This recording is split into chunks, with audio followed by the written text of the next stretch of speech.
আপনি যে ওখানে কথা বলতেছেন মা, ওই কথা বক্তার কানতে আসতেছে।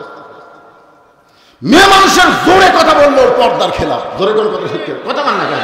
মেয়ে মানুষ জোরে কথা বললো, পরপুরুষ শুনতে ভালো, এটা কি হলো? পর্দার ভিতরে থাকলো না খেলাফ হয়ে গেল? আমি টাঙ্গাইলে ওয়াজ করছিলাম, মেয়ে মানুষ জোরে কথা বললে পর্দার খেলাফ হয়, তাই মায়েরা জোরে কথা বলবেন না, পুরুষ মানুষ যেন শুনবার না পায়। এই ওয়াজ করার পর এক মেয়ে একটা সিটি লিখে দিল, হুজুর মেয়েদের কথা যদি পরপুরুষের জন্য শোনা জায়েজ না হয়, তাহলে প্রধানমন্ত্রী যখন ভাষণ দেয় সে ভাষণ শোনা কি? তখন হাসিনা প্রধানমন্ত্রী আসলে তো এমনভাবে লিখেছে, প্রধানমন্ত্রী যে ভাষণ দেয় জাতির উদ্দেশ্যে, এই ভাষণ শোনা কি? তখন আমি চিন্তা করলাম, রে এতে এমন প্রশ্ন লিখলো, এখন যদি আমি বলি প্রধানমন্ত্রীর ভাষণ শোনা হারাম, এ হারাম হয়ে আমাকে গাড়ি তোটা লাগবে রে, আমার ধরে লে দেবে জেলখানা, ধরে আমি চিন্তা করলাম কি উত্তর দিই। এমন সময় আল্লাহর কোরআন আমার সামনে এসে বলতেছে, উদউ ইলা সাবিলি রাব্বিকা বিল হিকমা। আল্লাহ বলতেছে মাওলানা প্রশ্ন করলে উত্তর ডাইরেক্ট দেওয়া লাগবে না, তুমি ইনডাইরেক্ট অ্যাঙ্গেল মেরে দাও। এখন কি মেরে দাও? আমি আল্লাহর কোরআন থেকে মা বোনদের পর্দার ওয়াজ করেছি অ্যাঙ্গেলে। ওই মেয়েটাই পরে আমার স্লিপ দিয়েছে, হুজুর আপনার কাছে এই প্রশ্ন করা আমার মারাত্মক অপরাধ হয়ে গেছে। এখন আসে আমার মায়েরা যারা পর্দার অন্তরে বসে আলোচনা শুনতেছেন, পুরুষের জন্য 1 নম্বর নেক আমল হলো নামাজ, আর নারীদের জন্য 1 নম্বর নেক আমলের নাম হলো পর্দা। তারপরে গল্প করতেছে, যার বউ ওটি গল্প করতেছে না, আল্লাহ কিন্তু ওই বউ ধরবি না, ওই স্বামী ধরবি। স্বামী খান আমার মেয়েদের টেজ ভরে গেছে, টেজ ভরে কি হবে রে? গল্প যদি আমরা শুনবার পাই, ওটি ভরিয়া লাভ কি? আল্লাহ রাসূলের হাদিস, আর দায়ুসু লা ইয়াদখুলুল জান্নাহ। সাহাবারা বললেন, হুজুর দায়ুস কোন নারী? রাসূল বললেন, দায়ুস কোন নারী না, দায়ুস হলো সকল পুরুষ মানুষ যাদের অধীনে নারীরা পর্দা করে না। তাহলে আপনার বউ যে চিল্লাচিল্লি করতেছে, আপনি কি করবেন?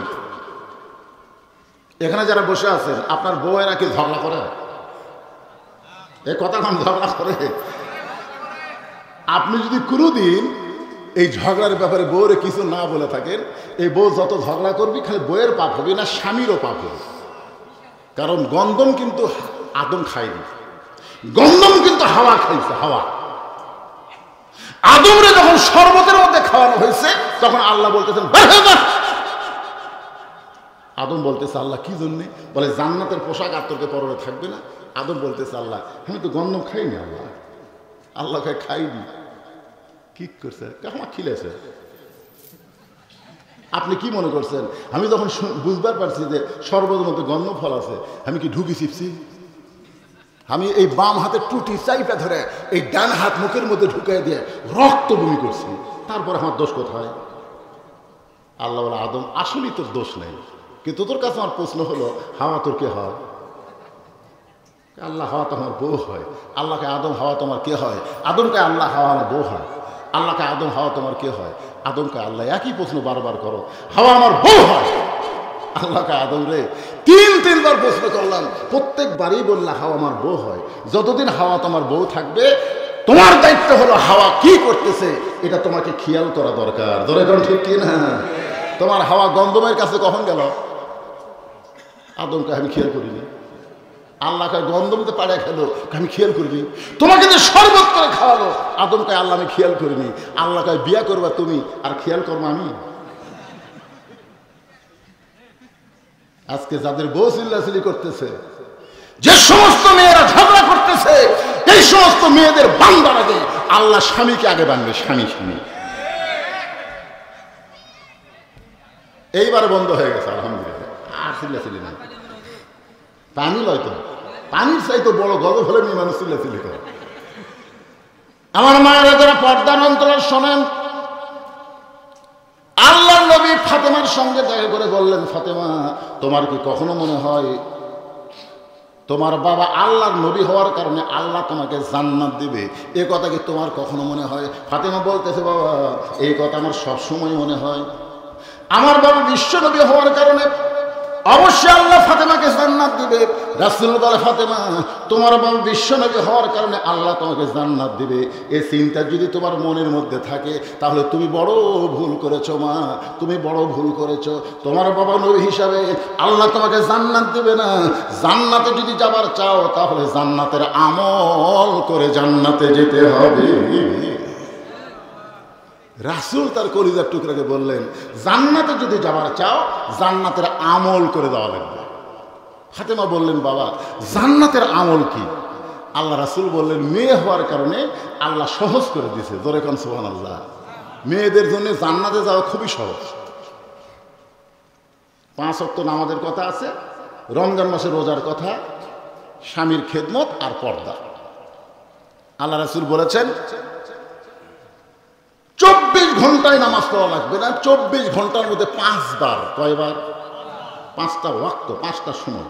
এই 5 সময় নামাজ পড়লে নামাজের হক আদায় হবে। তার মানে বোঝা গেল 24 ঘন্টায় নামাজ নাই, 5 বার নামাজ পড়লে নামাজ শেষ।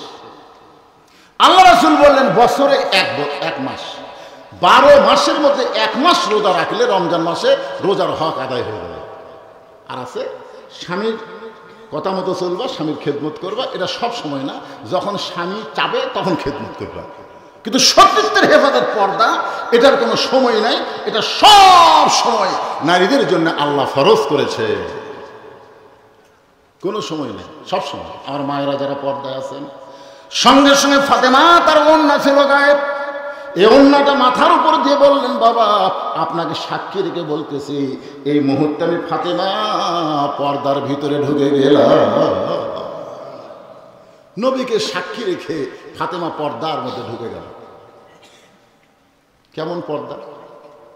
মেয়েরা একদিন ফাতেমার সঙ্গে দেখা করবে, মেয়ে মানুষ ফাতেমার সঙ্গে দেখা করবে, দরজার দাঁড়িয়ে আছে, অনেকগুলো মেয়ে ফাতেমার বাড়ির দরজার দাঁড়িয়ে আছে, ফাতেমার সঙ্গে দেখা করবে। হঠাৎ মেয়েরা দেখতে পায় ছোট্ট একটা বাচ্চা দরজার সামনে দৌড়াদৌড়ি করতেছে। এক মেয়ে ডাক দিয়ে বললো, বাবু তোমার নাম কি? দৌড়ে সে বলতেছে, আমার নাম হলো হোসাইন।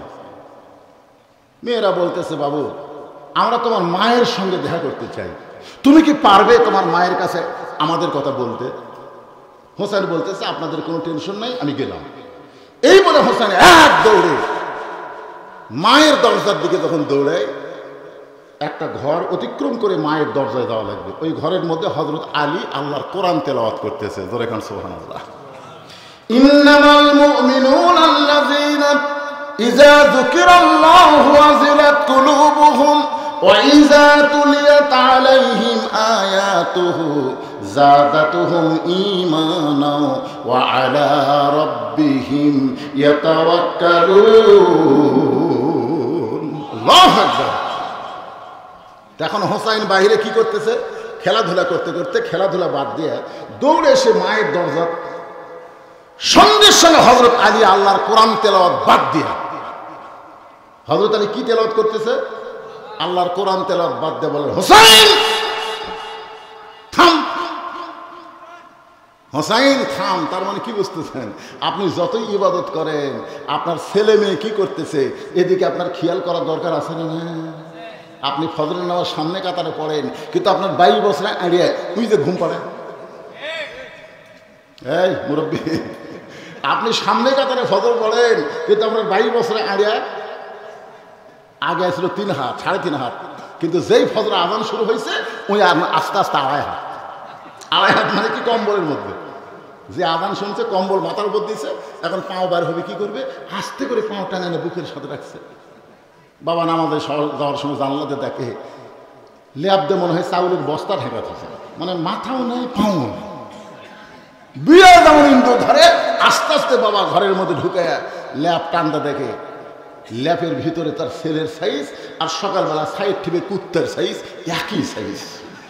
এখন আপনার বলেন, আপনার সন্তান ফজর আজান শুনে কুত্তার আমল করতেছে আর আপনি সামনে কাতারে নামাজ পড়তেছেন, আপনি কখনোই মনে করবেন না যে আপনি জান্নাতে যাবেন। কারণ আল্লাহ কোরআনে বলেছেন, কু আনফুসাকুম ওয়া আহলিকুম নার, জাহান্নামের আগুন থেকে একলা বাঁচলে হবে না, আহাল, পরিবার, সমাজ এবং রাষ্ট্র সবাইকে নিয়ে বাঁচা লাগবে। তোরে কথা ঠিক কিনা? এখন হযরত আলী দেখতেছে যে বাচ্চা আমার খেলাধুলা করতেছে বাহিরে, আর সেই বাচ্চা বাহির থেকে দৌড়ে এসে মায়ের দরজার সঙ্গে সঙ্গে বলে, থাম। কেরে হোসাইন, বাইরে খেলাধুলা বাদ দিয়ে দৌড়ে এসে মায়ের দরজা কেন? হোসেন বলতেছে, আব্বু কতগুলো মেয়ে মানুষ আমার মায়ের সঙ্গে দেখা করবার চায়, আমার মা তাদের জন্য দরজা খুলবে কি খুলবে না এইটা জানার জন্য আমি মায়ের ঘরে ঢুকতেছি। আলী বলতেছেন, তোমার বয়স কত? হোসেন বলতেছে, আমি তো জানি না। আলী বলতেছে, আমি জানি বলি তো তোমাকে থামাছি। কারণ সন্তান যখন বুঝবার পারে, বুঝের মতন বয়স হয়েছে, যখন তখন মায়ের ঘরে ঢোকা যাবে না, ঢুকবার গেলে মায়ের অনুমতি নিয়ে ঢোকা লাগবে। আমার কথা কি বুঝলেন? মেয়ে যখন বড় হবে তখন যখন তখন বাবা মেয়ের ঘরে ঢুকতে পারবে না, মেয়ের অনুমতি নিয়ে বাবাকে ঘরের মধ্যে ঢোকা লাগবে। জোরে কথা ঠিক কি না? তাহলে চিন্তা করে দেখেন, মায়ের ঘরের মধ্যেও ঢুকতে গেলে মায়ের অনুমতি লাগবে। এখন হয়তো বলবেন, হুজুর সন্তান কখন বুঝতে পারে? যতদিন সন্তান মায়ের স্তনের দুগ্ধ পান করে ততদিন সন্তান বুঝতে পারে না, দেখলেও বুঝবার পারে না। কিন্তু সন্তান যখন মায়ের দুগ্ধ পান করা বাদ দিয়ে দেয় তখন সন্তান শুধু দেখে না, মেমোরির মধ্যে ক্যাচ করে। এই জন্য আল্লাহ রাসূল বলেছেন, তোমাদের সন্তান যখন বুঝের মতন বয়স হবে তখন সন্তানের সামনে ভুল করে হলেও নিজের বউকে আদর করবা না। সাহাবেরা বললেন, হুজুর এটা কত বছর হবে? 2 থেকে 2.5 বছর বয়স পর্যন্ত সন্তানের সামনে আপনি বউকে আদর করতে পারবেন না, তার আগে করেন, তার আগে করেন, কোনো অসুবিধা নেই, দেখবি ঠিকই কিন্তু বুঝবি না। যখনই 2.5 বছরও পার হয়ে গেছে তখন খালি দেখবি না, আমি বুঝবি। ওই বাইরে এসে বলবার পারে, আব্বু তাই মাথা চাপায় ধরছিল রে, বলবার পারে। তাহলে চিন্তা করে দেখেন ইসলাম কত সুন্দর। তার দুধের বাচ্চার সামনে তার বউকে, হালাল বউকেও আদর করা যাবে না। যদি কয়ে দেখে আব্বু মাথা চাপায় ধরছিল, এর না হলো ইসলাম। আর আমাকে 14 ফেব্রুয়ারি ভ্যালেন্টাইন ডে, মানে কাতি মাসে কুত্তা জোড়া লাগিয়েছে। রাস্তাঘাট পার্কে যেখানে সেখানে ছেলে মেয়ে দেখা যায়। ইসলাম কত সুন্দর, একটু মনোযোগ দেন। আলী বলতেছেন, হোসাইন তোমার বয়স কত? হোসেন বলতেছে, বাবা আপনি ভালো জানেন। আলী বলতেছে, এই জন্যই তো তোমার থামাইলাম, আসো আমার কাছে আসো। এই মুহূর্তে তুমি যখন তখন মায়ের ঘরে ঢুকতে পারবে না, ওই মেয়েরা তোমার মায়ের ঘরে ঢুকবে, তুমি অনুমতি নিবার গেলে আগে তোমাকে মাকে সালাম দিয়ে মায়ের ঘরে ঢুকতে পারবে কিনা মায়ের অনুমতি নেওয়া লাগবে। অত কষ্ট করার দরকার নাই, তুমি আমার কাছে আসো। হযরত আলী হোসেনকে কাছে দেখে তিনি যে কোরআন শরীফ পড়তেছেন, এই কোরআন শরীফটা এভাবে ধরে বললেন, ধরো। নিজের বাচ্চা হোসেনকে বলতেছে কোরআন শরীফ ধরো। হোসেন বলতেছে দেন।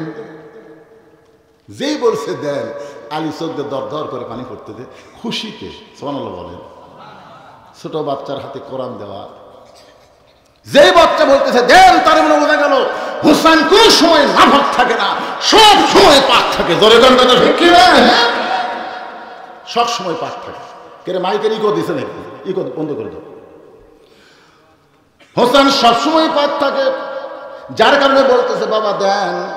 কারণ লা ইয়ামাসসুহু ইল্লাল মুতাহহারুন, ততক্ষণ পর্যন্ত কোরআন স্পর্শ করতে পারবা না যতক্ষণ পর্যন্ত তুমি পবিত্র না হবা। হযরত আলী হোসেনের হাতে আল্লাহর কোরআন দিয়ে ফাতেমার ঘরের মধ্যে ঢুকতেছেন। আপনারা বলেন তো, মায়ের কাছে সন্তান বড় হলে ঢুকতে অনুমতি লাগে, মেয়ে যদি বড় হয় বাবা ঢুকতে মেয়ের অনুমতি লাগে, কিন্তু বইয়ের কাছে স্বামী যদি ঢোকে তাহলে কোনো অনুমতি কিভাবে বুঝলেন? বইয়ের ঘরে যদি স্বামী ঢোকে অনুমতি লাগবে না কেন? আল্লাহ কোরআনে বলেছেন, হুন্না লিবাসুল লাকুম ওয়া আনতুম লিবাসুল লাহুন্না। স্বামী হলো বিবির পোশাক, বিবি হলো স্বামীর পোশাক। আর বইয়ের ঘরে ঢুকতে স্বামীর অনুমতি লাগবে না, যে অবস্থায় থাকে সমস্যা নেই। হযরত আলী সালাম দিয়ে ঘরের দরজা খুলে তাকায় দেখেন ফাতেমা ঘরের ভিতরে ডান হাতে আল্লাহর কোরআন শরীফ আর বাম হাতে জাতা ঘুরাইতেছে। হযরত আলী দরজা থেকে তাকায় দেখতে পায় ফাতেমা ঘরের ভিতরে ডান হাতে আল্লাহর কোরআন শরীফ আর বাম হাতে জাতা ঘুরাইতেছে। এই দৃশ্য দেখার সাথে সাথে হযরত আলী আল্লাহর কোরআন থেকে তেলাওয়াত করলেন, রব্বানা, সকলে পড়েন, রব্বানা আতিনা ফিদ দুনিয়া হাসানাতাও ওয়া ফিল আখিরাতি হাসানা ওয়া কিনা আযাবান্নার। আল্লাহু আকবার। হযরত আলী আয়াত তেলাওয়াত করার সাথে সাথে ফাতেমা কোরআন তেলাওয়াত বন্ধ করে জাতা ঘুরান বন্ধ করে দিয়ে এক দৌড়ে এসে পায়ের বুড়া আঙ্গুলে ভর দিয়ে স্বামীর কপালে একটা চুমা খালেন। ধরে কোন সুবহানাল্লাহ। আলী বলতেছেন, ফাতেমা তুমি কোরআন তেলাওয়াত করতেছিলে, জাঁতা ঘুরাইতেছিলে, কিন্তু আমি শুধু দরজা সালাম দেওয়ার সাথে সাথে তুমি কেন কোরআন তেলাওয়াত বন্ধ করলে, তুমি কেন জাঁতা ঘুরান বন্ধ করলে? ফাতেমা বলতেছে, স্বামী আপনি জানেন না, স্বামী যখন বইয়ের কাছে আসবে তখন বইয়ের সমস্ত কাজ কাম আল্লাহ হারাম করে দিবে, একটাই মাত্র কাজ, সেটা হলো স্বামীকে খুশি করা। একটা মরদ সুবহানাল্লাহ হয় না, মানে কেউ যে সুখী নাই। সুবহানাল্লাহ কি এমনি মুখ দেখবি? বউ যদি নফল নামাজ পড়ে আর স্বামী যদি বইয়ের নাম ধরে ডাক দেয়, নামাজ বাদ দিয়ে স্বামীর ডাকের উত্তর দেওয়া লাগবে। শুধুমাত্র ফরজ ইবাদত যখন বউ করবে তখন স্বামী করলেও চলবে না, কারণ আগে আল্লাহ তারপরে স্বামী। রাসূল বলেছেন, আল্লাহর পরে কাউকে যদি সেজদা দেওয়ার হুকুম থাকতো তাহলে প্রত্যেকটা বউকে বলতাম তোমরা স্বামীর পায়ে সেজদা করো। এ কথার দিয়ে রাসূল বুঝাইলেন আল্লাহর পরে কাউকে সেজদা দেওয়া জায়েজ নাই, কিন্তু আল্লাহর পরেই মেয়ে মানুষের কাছে সবচেয়ে দামি ওই মহান ব্যক্তি হলো তার স্বামী। এরপরে সুবহানাল্লাহ কবেন না? স্বামীর পায়ের তলে বইয়ের জান্নাত, এটা ভুয়া কথা। স্বামীর পায়ের তলে বইয়ের জান্নাত, এটা কিন্তু সহি কথা না। মায়ের পায়ের তলে সন্তানের জান্নাত, এটা হলো সহি কথা। আমি হাদিস কোরআন করে দেখছি, মরদ মানুষের পায়ের তলে কোনো জান্নাত নাই, জান্নাত আছে মেয়ে মানুষের পায়ের তলে, আর সে মেয়ে যদি মা হয়। সুবহানাল্লাহ না? আল্লাহ আল্লাহ সব সময় আহার নিদেরা ভালো লাগে না, এই দুনিয়া ভালো লাগে না, ভালো লাগে শুধু আল্লাহ, লা ইলাহা ইল্লাল্লাহ, লা ইলাহা ইল্লাল্লাহ মুহাম্মাদুর রাসূলুল্লাহ। রাসূলের মহব্বতে সকলে বলি সাল্লাল্লাহু আলাইহি ওয়াসাল্লাম। একটা পোস্টারও নাই। জায়গাটার নাম কি? পূর্ব ইসমাইলপুর মাতাপুর জামে মসজিদ কমিটি কর্তৃক আয়োজিত আজকের এই তাফসিরুল কোরআন মাহফিলে আল্লাহ তাআলা যেনাকে সম্মানিত সভাপতির আসনে কবুল করেছেন, আজকের এই মাহফিলের সম্মানিত সভাপতি জনাব মোহাম্মদ আব্দুর রাজ্জাক, বীর মুক্তিযোদ্ধা সভাপতি ইসমাইলপুর পূর্ব মাতাপুর জামে মসজিদ, সহ সভাপতি জনাব মাওলানা মোহাম্মদ নুরুল ইসলাম, পেশ ইমাম ইসমাইলপুর পূর্ব মাতাপুর জামে মসজিদ, আজকের এই মাহফিলের সম্মানিত প্রধান অতিথি জনাব আলহাজ মোহাম্মদ মজনুর রহমান, সাবেক অতিরিক্ত পুলিশ সুপার বগুড়া, আজকের এই মাহফিলের সম্মানিত প্রধান অতিথিকে অন্তরের অন্তঃস্থল থেকে আমি শুভেচ্ছা জ্ঞাপন করছি। আজকের এই মাহফিলে সম্মানিত ওলামাই কেরাম, আপনাদের মাঝে মাঝে যে সমস্ত আলেম ওলামা বসে আছেন, মঞ্চে আছেন, আমার আগে যে সমস্ত আলেমগণ আপনাদের সামনে আলোচনা করেছেন, আলেম ওলামা সহ আজকের মাহফিলের বক্তাগণকে অন্তরের অন্তঃস্থল থেকে আমি শুভেচ্ছা জ্ঞাপন করছি। এই মুহূর্তে আমার সামনে যারা বসে আছেন, আপনারা আল্লাহর অত্যন্ত বাছাইকৃত মহব্বতের বান্দা, বলেন সুবহানাল্লাহ। আল্লাহর অত্যন্ত বাছাইকৃত মহব্বতের বান্দা বলেছে, কারণ আল্লাহ কোরআনে বলেছেন ফাদখুলি ফি ইবাদি ওয়াদখুলি জান্নাতি। কেউ যখন আমার বান্দা হয়ে গেল ও তখনই যেন জান্নাতের মধ্যে প্রবেশ করলো, বলেন সুবহানাল্লাহ। আপনারা জান্নাতের মধ্যে প্রবেশ না করলেও এই মুহূর্তে আপনারা যে জায়গায় বসে আছেন, যতক্ষণ এখানে কোরআন হাদিসের আলোচনা হবে ততক্ষণ পর্যন্ত এই জায়গা রিয়াজুল জান্নাহ, বেহেশতের বাগান হিসাবে আল্লাহ কবুল করে নিয়েছে। তাহলে এই কথাকে বিশ্বাস করতে পারি যে আল্লাহ রিয়াজুল জান্নাহ বেহেশতের টুকরার মধ্যে আমাদের কবুল করলেন, সে আল্লাহ আমাদেরকে অবশ্যই জান্নাতের মধ্যেই কবুল করবেন ইনশাআল্লাহ। আমার সামনে যারা বসে আছেন, আমি আমার অন্তরের অন্তঃস্থল থেকে আপনাদের সবাইকে শুভেচ্ছা জ্ঞাপন করছি। আমার সম্মানিত মা বোনেরা, খুব কষ্ট করে যারা পর্দার অন্তরে বসে বসে আলোচনা শোনার নিয়ত করেছেন, আমি সম্মানিত মা বোনদেরকেও শ্রদ্ধা জ্ঞাপন করে এই মুহূর্তে জানতে চাচ্ছি আপনারা সকলে কেমন আছেন। ভালো খুব একটা নাই, কিন্তু উপায় নাই, ঠিক কিনা বলে? আলহামদুলিল্লাহ বলা ছাড়া আমাদের কোনো উপায় নেই। আলহামদুলিল্লাহ আলা কুল্লি হাল। আল্লাহ রাসূল বলেছেন, সর্ব অবস্থায় আল্লাহর শুকরিয়া আদায় করা হলো বান্দার দায়িত্ব। বলেন সুবহানাল্লাহ। তো যে আল্লাহ আমাদেরকে ভালো রেখে, সুস্থ রেখে, সুন্দর একটা মন দান করেছেন, সুবহানাল্লাহ বলেন। যাদের মনের মধ্যে একটু সমস্যা আছে তারা কিন্তু এখানে আসতে পারবে না। পারবে না, মনের মধ্যে ধোঁকা দিবে। এই কষ্ট করে যাওয়ার কি দরকার?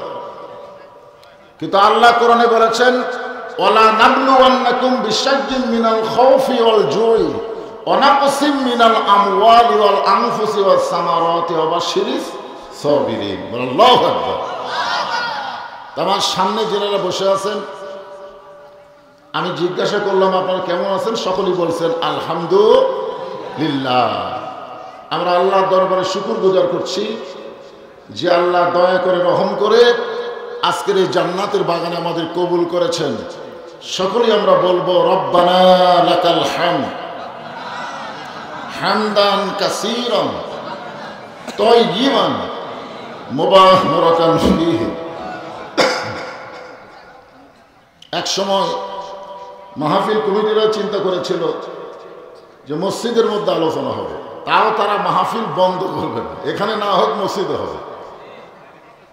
আল্লাহ দেখলেন এরা তো ছাড়ের বান্দা না, এই জন্য আল্লাহ বৃষ্টিটা কিছুক্ষণের জন্য ছেড়ে দিছে। সুবহানাল্লাহ বলে। আপনারা না ছাড়লে আল্লাহ কি ছাড়ে? তাই এই জন্য মসজিদ পৃথিবীর শ্রেষ্ঠ জায়গা হলো, মসজিদের মধ্যে পাইকারি হারে সবাই ঢুকতে চায় না, ঠিক কিনা বলেন? এখানে যেরকম সবাই আপনারা আসতে পারবেন, মসজিদের মধ্যে ঢুকবার গেলে আপনার ভিতরে একটা বাধা সৃষ্টি হবে যে আল্লাহর ঘরের মধ্যে ঢুকবো, এই ঘরের মধ্যে ঢুকতে গেলে পবিত্র হয়ে ঢোকা লাগবে, অপবিত্র হয়ে ঢোকা যাবে না। যেরকম ঠিক কিনা? আর যেই লোকগুলা মাগরিবের নামাজের সময়, এশার নামাজের সময় মসজিদে ঢোকে নাই, এরা ওয়াজ শোনার জন্য মসজিদে ঢুকবে কেমন? কারণ মাগরিব এশার নামাজ হলো ফরজ আর ওয়াজ শোনা হলো মুস্তাহাব। কেউ যদি সারা জীবনে একটা ওয়াজ নাও শোনে, আল্লাহ তার আমল নামায় কোনো পাপ দিবে না। কিন্তু এক ওয়াক্ত নামাজ ইচ্ছা করে কেউ যদি বাদ দেয়, মান তারাকা সালাতা মুতাম্মিদান ফাকাত কাফারা, ইচ্ছা করে এক ওয়াক্ত নামাজ বাদ দিল, সে অবশ্যই আল্লাহর সঙ্গে কুফরি করলো। তা আমি যখন চিন্তা করলাম যে মসজিদের মধ্যে, আমার মন একটু খারাপই হয়ে গেল। কারণ আপনাদের মসজিদে এশার নামাজ পড়ছি, মসজিদ খুব একটা বড় সড়ো না, এতগুলো মানুষকে মসজিদে ধরতো, মানুষ তো আরও আসবে, অনেকে এসে আবার দাঁড়িয়েও আছে। বসার ব্যবস্থা যতক্ষণ পর্যন্ত আছে আপনার বসার চেষ্টা করবেন, কারণ বসার কথা আগে বলা হয়েছে। বসা না বসলে হবে না, বসতে হবে। এতে করে যদি আপনার পিছন সাইড ভিজাও যায়, কি সমস্যা? বসার কারণে যদি পিছন সাইড ভিজে গেল, আল্লাহ যদি আজকে ওসিলা করে, অবতাবু ইলাইহি ওসিলা, আল্লাহ যদি ওসিলা আজকে খোঁজে, আমার কোরআনের মাহফিল শুনতে গিয়া যাদের পিছন সাইড ভিজে গেল, ওই ভিজা শরীরের জন্য আমি জাহান্নামের আগুন হারাম করে দিলাম। সুবহানাল্লাহ। যদি আল্লাহ এরকম ওসিলা খোঁজে, তাহলে তো এই মাটি বসলেও লাভ আছে, অসুবিধা নেই। এই জন্য যারা দাঁড়িয়ে আছেন, আমি সকলকে মাহফিল আসা মাত্রই বসার অনুরোধ করতেছি। আমরা আল্লাহর দরবার শুকরগুজার করছি এই কারণেই যে আল্লাহ তাআলা আমাদেরকে মুসলমানের ঘরে মুসলমান হিসাবে কবুল করেছেন। আল্লাহ ইচ্ছা করলে আমাদের হিন্দুর ঘরে, বৌদ্ধর ঘরে, খ্রিস্টানদের ঘরে পাঠাবার পারতেন, কিন্তু আল্লাহ তাআলা ওই সকল ঘরে না পাঠায় সরাসরি মুসলমানের ঘরে আমাদের কবুল করেছেন। এতে খুশি না বিজয়? হ্যাঁ, কারণ আল্লাহ কোরআন ইরশাদ করেন, ওয়া মাইয়াবতাগি গায়রাল ইসলাম দীনান ফালা ইউকবালা মিনহু, ইসলাম ছাড়া অন্য কোনো জীবন ব্যবস্থা, অন্য কোনো ধর্ম কেউ যদি গ্রহণ করে, আল্লাহ বলেছেন কখনোই তা কবুল করা হবে না। আল্লাহর কাছে একমাত্র কবুলযোগ্য ধর্মের নাম কি? আর সেই ইসলামের মধ্যে আল্লাহ আমাদের মুসলমান হিসাবে কবুল করেছেন। খুশি না বেজার? এই জন্যে সবসময় আল্লাহর শুকর আদায় করবেন। আল্লাহ ইচ্ছা করলে হিন্দু বৌদ্ধ খ্রিস্টানদের ঘরে আমাদের পাঠাবার পারতেন, কিন্তু রুহের জগতে আমরা আল্লাহর নেক নজরে পড়ে গেছি। যেরকম সুবহানাল্লাহ। এই দুনিয়াতে আসার আগে আর একটা জগতে আমরা ছিলাম, এই জগৎকে বলা হয় রুহের জগৎ। সেই রুহের জগতে আমরা আল্লাহর নেক নজরে পড়ার কারণে আল্লাহ দুনিয়ার জগতে আমাদেরকে মুসলমানের ঘরে কবুল করেছেন। এই জন্য প্রশংসা হবে কার? জবান খুলে বলি আলহামদুলিল্লাহ। আমরা আল্লাহর দরবারে বেশি বেশি প্রশংসা করব এই কারণে যে আমাদের ভাগ্য এত ভালো যে আল্লাহ আমাদেরকে বিশ্বনবীর উম্মত হওয়ার তৌফিক দিয়ে দিলেন।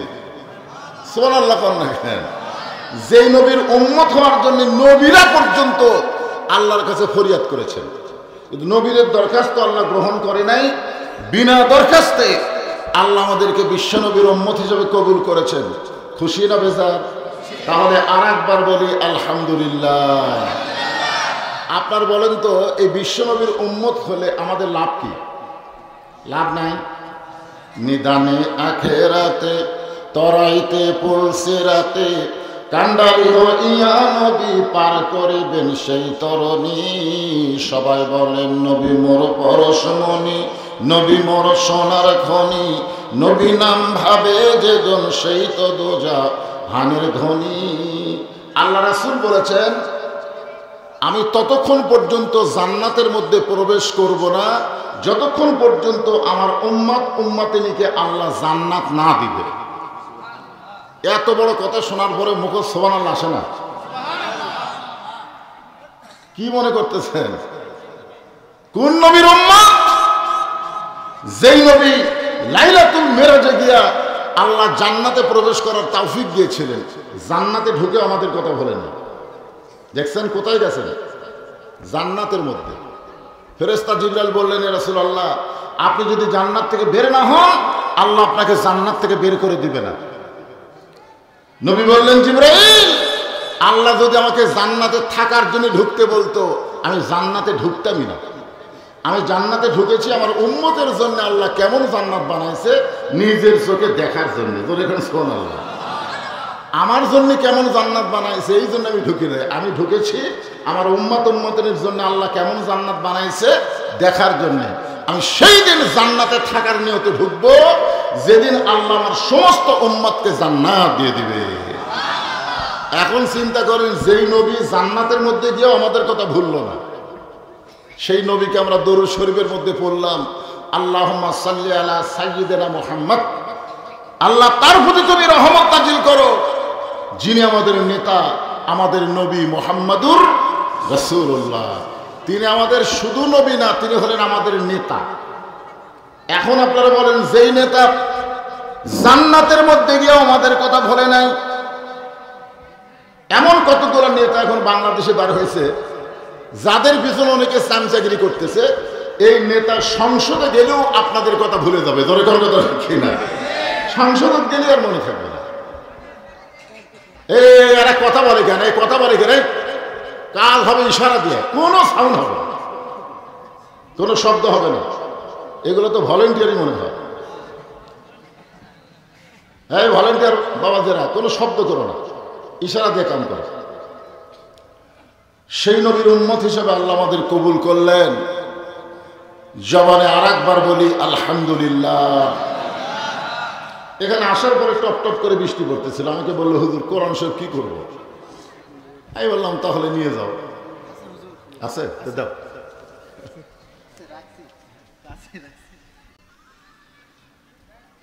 যে কোরআন থেকে আপনারা তাফসির শুনবেন, আলোচনা শুনবেন, এই কোরআনের মধ্যে কোনো সন্দেহ।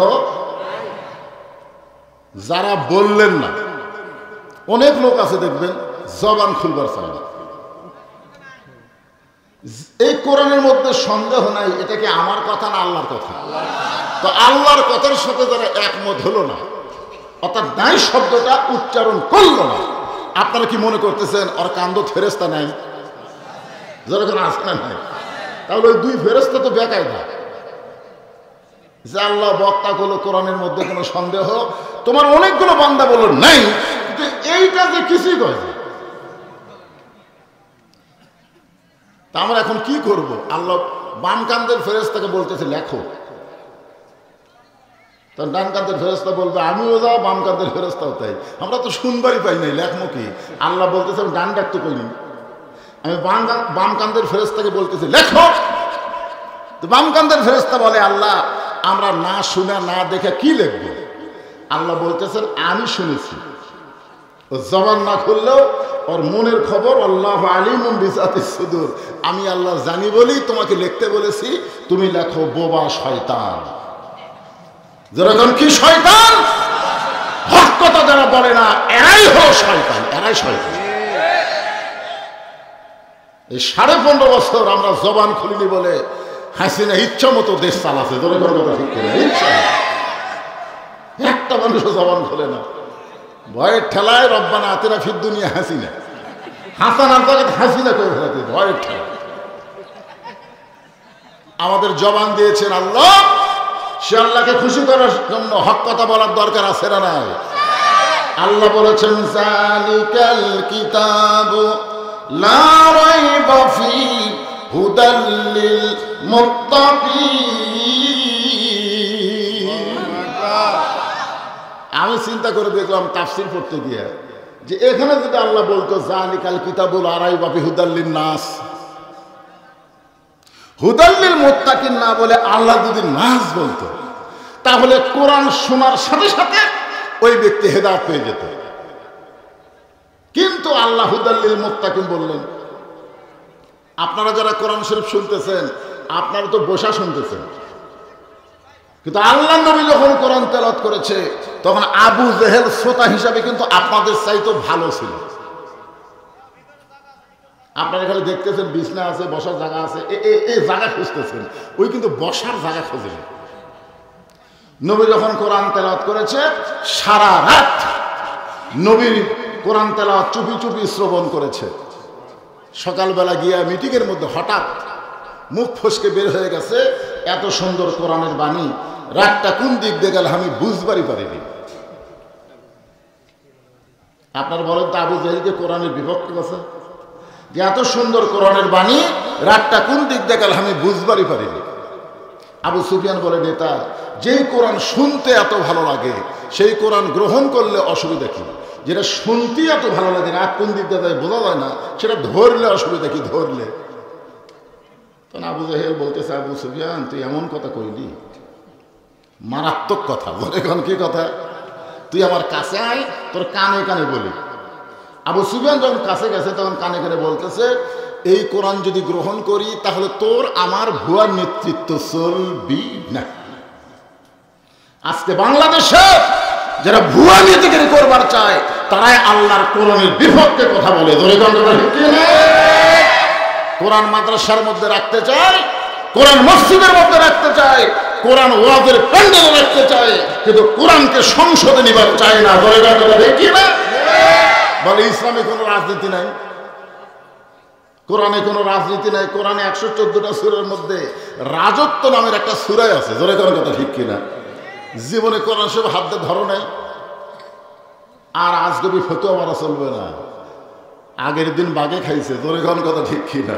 আমরা আগের দিন আর নাই তো যে তুমি যা বলবা তাই শুনবে। এখন বাংলাদেশের মুসলমান দিন দিন তারা বুঝমান হচ্ছে। জোরে করার কথা ঠিক, ওই ভেলকিবাজি আর চলবে না। এখন মানুষ জেনে শুনে বুঝে কাম করবে। জোরে করার কথা ঠিক কিনা? এটা বুঝা লাগবে। এখন আসেন, এই কোরআনের ছোট্ট একটা সূরা আপনাদের সামনে আজকে আলোচনা করা হবে। নাম হলো আসর। জোরে বলেন নাম কি? আসর। বিশ্বাস তো করতেছেন এই কোরআনের মধ্যে কোনো সন্দেহ? আমি যে সূরা থেকে আলোচনা করবো এটা কি কোরআনের মধ্যে না বাইরে? জোরে কোন মধ্যে, ভিতরে। আলহামদুলিল্লাহ, ছোট্ট একটা সূরা আসর। আসর শব্দের অর্থ হলো সময়। আজকে কিন্তু আপনাদের গ্রামের সমস্ত লোকেরাই চিন্তা করছে যদি কোনোদিন মাহফিল করি এই অক্টোবর মাসে এই সময় আর আমরা দাওয়াত দেব না। আমরা মাহফিল করবো না, তোর এখানে কথা ঠিক কিরে? আজকে ঠেলাট করা কিন্তু সময়ের দাম বুঝিছে। একজন বলতে হুজুর আগামী বছর যদি তারিখ করি তাহলে এই সময় আর করবো না, নভেম্বরের শেষের দিকে করবো। তাহলে সময়ের একটা গুরুত্ব আছে না নাই? তোর এখানে আছে না নাই?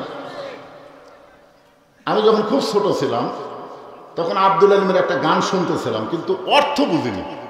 এই বুড়া বয়সে এসে বুঝতেছি খুবই গুরুত্বপূর্ণ গান। মিশে মায়ায় বন্দি থাইকা করলাম কত খেলা, পশ্চিমে তাকায় দেখো তোমার ডুইবা গেছে বেলা। বেলা মানে কি? আর বেশি বেলা নাই রে। পশ্চিম দিকে যে হারে বেলা ডুবে যাচ্ছে, আমাদের জীবনেরও হায়াতের বেলা এভাবেই ডুবে ডুবে চলে যাচ্ছে। তোর এখন কথা ঠিক কিনা? সময় অত্যন্ত গুরুত্বপূর্ণ একটা বিষয়, এই জন্য আল্লাহ তাআলা সময়ের শপথ করলেন। আপনারা যারা এখানে বসে আছেন, খুবই গুরুত্বপূর্ণ বর্তমান যে সময় চলতেছে, এই সময়টা কেমন চলতেছে? আল্লাহ যে সময়ের কসম করলেন, বর্তমান সময় খুব ভালো চলতেছে। ছোট্ট একটা বাচ্চা ফুঁফা দিয়ে কান্না বন্ধ হয় না, ওর মোবাইল চালু করে দিলেই কান্না থেমে যায়। ধরে এখন ঠিক কিনা? এই সময় আমরা যতই দোয়া দরুদ করে ফুঁফা দেই, কান্না থামতেছে না। ওরা একটা মোবাইল খালি চালু করে দেন, ওর সাথে সাথে কান্না থেমে গেল। অনেক মায়েরা বলতেছে হুজুর আমার ছেলে মোবাইল ছাড়া ভাতই খায় না। এমন একটা সময় যে মোবাইল না দেখলে আর ভাতই খাওয়া হয় না। তো ছোট্ট বাচ্চা মোবাইল চালু করলে কান্না থামে, ছোট্ট বাচ্চা মোবাইল চালু করে ভাত খায়, ই বড় হলে কি মাল হবে চিন্তা করেন তো। আর প্রত্যেকটা যুবকের হাতে একটা করে মোবাইল আছে না নাই? দরকার আছে না নাই? এই সময়ে যুবকেরা কি মোবাইল ব্যবহার করতেছে, তারা কি দেখতেছে? বর্তমান সময় আল্লাহ তাআলা বলে নাই যে সেই সময়ের কসম। আল্লাহ বলেছেন সময়ের কসম। সময় অত্যন্ত গুরুত্বপূর্ণ বিষয় বলার পরে আল্লাহ তাআলা আমাদের জানাই দিলেন, ইন্নাল ইনসানা লাফি খুসর। ইন্না মানে নিশ্চয়, ইনসান মানে মানুষ, লাফি মানে ভিতরে, খুসরুন মানে ক্ষতি। নিশ্চয় মানুষগুলো ক্ষতির ভিতরে। এ কথা কে বললেন? জোরে বলেন আল্লাহ। আপনারা খুবই খেয়াল করবেন, এই কোরআন শরীফে আল্লাহ বলেছেন ওমা খলাকতুল জিন্না ওয়াল ইনসা ইল্লা লিয়াবুদুন। আমি জিন এবং ইনসানকে আমার ইবাদতের জন্য সৃষ্টি করেছি।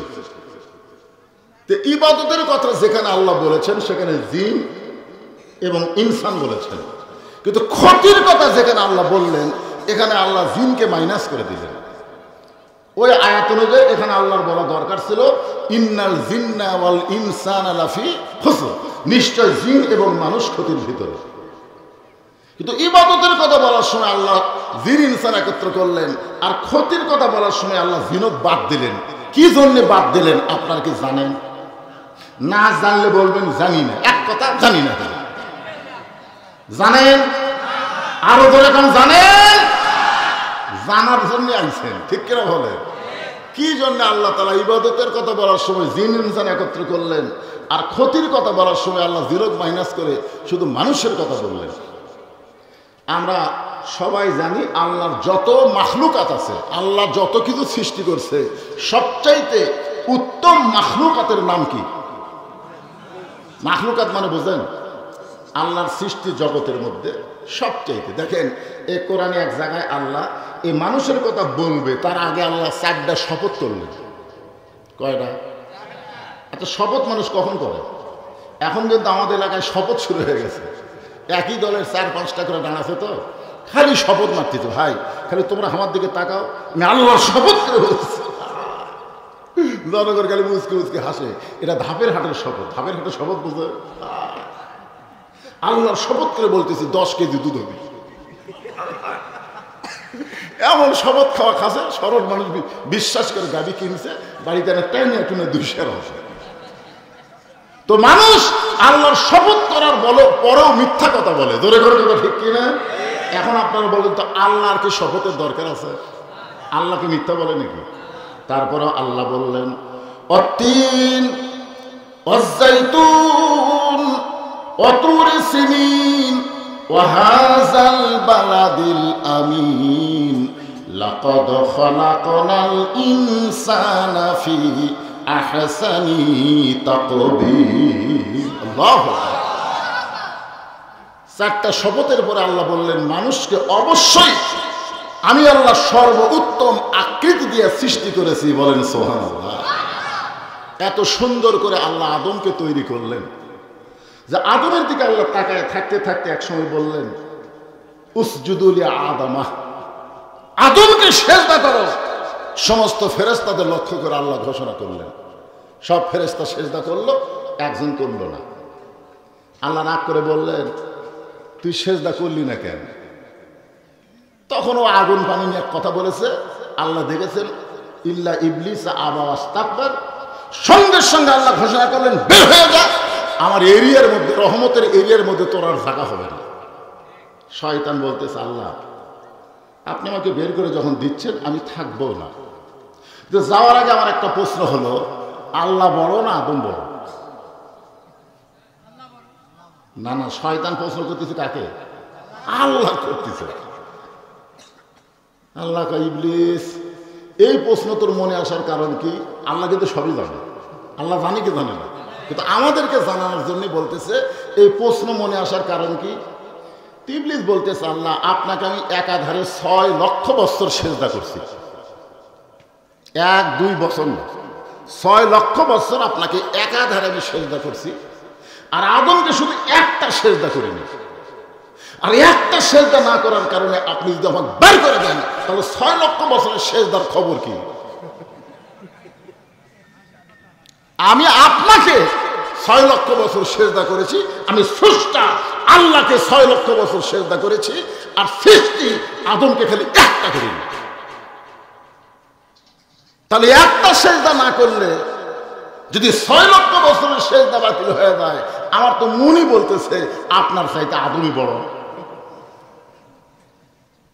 আল্লাহ বলে ইবলিস তুই বুঝবার পারিসনি আমি আল্লাহ আদমকে এত ভালোবাসি আমার চাইতেও অনেক বেশি জোরে কোন সুবহানাল্লাহ আমি আল্লাহ আদমকে এত ভালোবাসি আমার চাইতেও অনেক বেশি একটা সিজদা না দেওয়ার কারণে আমি তোর 6 লক্ষ বছরের সিজদাকে বাতিল করে দিয়েছি এই কথার দ্বারা বোঝা গেল মানুষের দাম কম না বেশি মানুষকে আল্লাহ ভালোবাসে কম না বেশি কত বেশি সেটা তো বুঝলেন যে আল্লাহ নিজের চাইতেও আমাদেরকে বেশি ভালোবাসে সেই মানুষ ক্ষতির মধ্যে পড়ুক এটা আল্লাহ চায়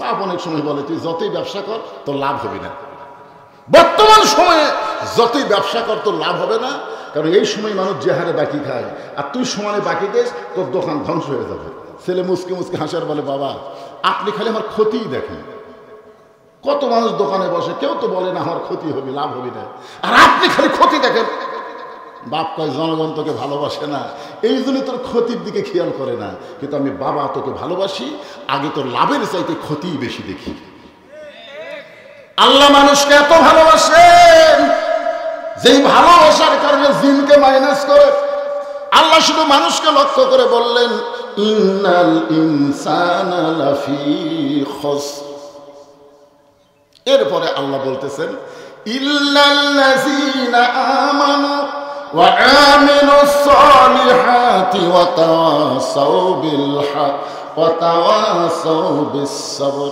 খুব মনোযোগ দিয়ে কষ্ট করে যখন আপনারা এই ভিজা মাটিতে বসে আছেন মনোযোগ দিয়ে কথাগুলো শুনবেন এখানে 4টা বিষয় আলোচনা হবে যেরকম কয় বিষয় 4টা বিষয় সময়ের দিকে খেয়াল করে আমি তো খুব লম্বা ওয়াজ করবো তাও না তারপরে আপনাদের বোঝানোর জন্য যতটুকু বলা যায় ঘড়ি আমার হাতে আছে টাইম মতো ওয়াজ শেষ হবে আপনি একটু খেয়াল করবেন এখানে 4টা বিষয়ের মধ্যে 1 নম্বর বিষয়ের নাম হলো ঈমান আমাদের বাংলাদেশের শতকরা 94% লোক মুসলমান কিন্তু ঈমানদার কত পার্সেন্ট না না একটা মুসলমানের পার্সেন্টেজ আছে না নাই এ কথা কান না আছে না নাই কিন্তু ঈমানদারের পার্সেন্টেজ মানে এক একজনে একটা বলতেছেন এই সাইডটা কে বললো 5%।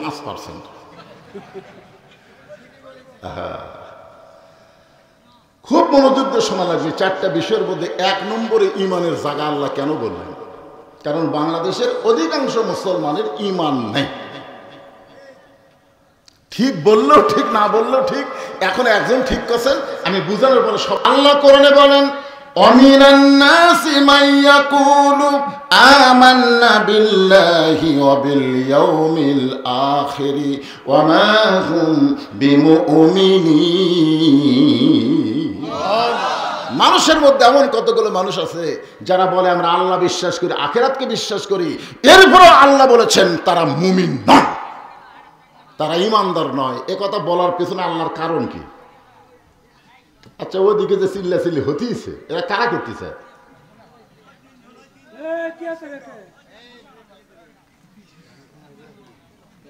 খুব মনোযোগ দিয়ে শুনবেন। 1 নম্বর হলো ইমান। জোরে করে 1 নম্বর কি? আচ্ছা, কোনো ব্যক্তি যদি 5 ওয়াক্ত নামাজ পড়ে আর যদি কোনো সময় বলে আমার দয়াল বাবার দরবারেতে কেউ ফিরে না খালি হাতে, আপনার বলেন তো এই লোকটা 5 ওয়াক্ত নামাজ পড়ে কিন্তু কি নাই? এই লোকটা যদি বলতো আমার দয়ার আল্লাহর দরবারেতে কেউ ফিরে না খালি হাতে, যেখানে বলা লাগবে দয়াল আল্লাহ সেখানে বলতেছে দয়াল বাবা। আল্লাহর জায়গায় বাবা ঢুকেছে। যখন কি ঢুকেছে? এরকম কিছু লোক আমার এলাকায় বলতেছে এবার যে আলুর দাম হুজুর, আমি শেষ। ছেলে বলতেছে হুজুর এমএ পাস করছি, মাস্টার ডিগ্রি পাস করছি, এখনো চাকরি হয়নি, কিভাবে বাঁচি? কেউ বলতেছে আবাদ না হলে কি খাবো হুজুর, আবাদ যদি না হয় তাহলে আমি খাবো কি? আপনার বলেন তো এই যে কথাগুলো আপনারা বলে যাচ্ছেন, এ কথার দ্বারা ইমান থাকতেছে না নষ্ট হয়ে যাচ্ছে? এটা আজকে আমাদের জানার অধিকার আছে না নাই? দরকার আছে না নাই? আপনাকে খাওয়ানোর মালিক কে? যখন ভারত বলল আমি পেঁয়াজ দিব না, চিনি দিব না, আলু দিব না, এ কথা তখন ভারত বলল, যেগুলো সব বন্ধ করে দেওয়া হলো, বাংলাদেশ না খায় মরবে, তখন ডক্টর ইউনূস বুড়া আঙ্গুল দেখাছে। ভারতও বুড়া আঙ্গুল দেখাছে, যতই বলিস না খায় মরবে, আমি একটা নবীর নাম নিয়ে বসে আছি। আমার বিশ্বাস মাছের পেটে যে আল্লাহ ইউনূসরে বাঁচায়, সে উনি যখন ইন্টারিম ক্ষমতায় আছে, আল্লাহ যেভাবেই হোক বাংলাদেশের মুসলমানকে বাঁচায় দিবে। দরকার কথা ঠিক কিনা? আপনারা বলেন তো ভারত যেদিন থেকে চিনি বন্ধ করছে সেদিন থেকে চিনির দাম বাড়িছে না কমিছে? আলু বন্ধ করছে, আলুর দাম কি আলু?